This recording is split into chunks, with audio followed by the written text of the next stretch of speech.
I like mentioned in my first day video that I saw a lot of crazy stuff from my bunk my first week. So I want you guys to picture this. I'm 20 years old. I just got sent to prison.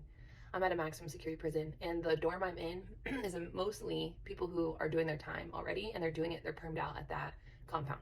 So I'm in there with lifers, long timers, short timers, and they're all doing their annex. That's where I did my reception. So I'm on my bunk. I have a top bunk, and I had like given up my bottom bunk to this lady because I didn't care. I knew I wasn't staying there.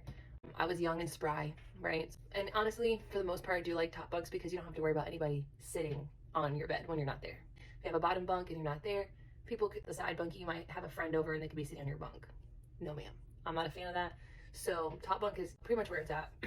Do I like a bottom bunk better for convenience? Of course. But anyways, beside the point.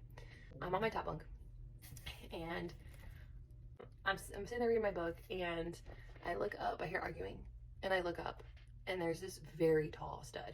I'm 6'1". So if I'm saying someone's tall, they are tall. This girl had to be like 6'4"-ish. Tall.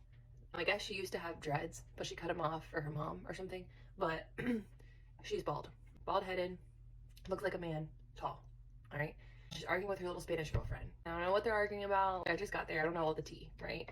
But what I do know is that she hit in her face so hard with so much force that I watched the bruise bloom on her face like immediately.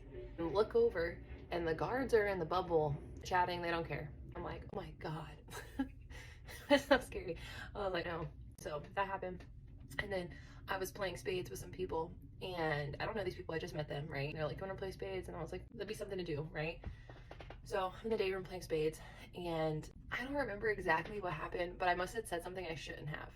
I was really like green when I first got in there, and I didn't know like really how to keep my mouth shut yet. And I must have said something like offensive, but I didn't feel like it was offensive at the time.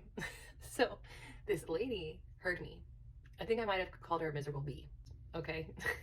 She must have heard me. She wasn't in the day room when I said it, but she heard me. After that, this lady was staring me down. So I was on the top bunk and she was on a single bunk. She would just be sitting there doing stuff at her bed and just staring at me the whole time she was doing it with like this very menacing and scary face. I was so afraid that I wouldn't even go to the bathroom at night because no, there's not enough people up and around, right?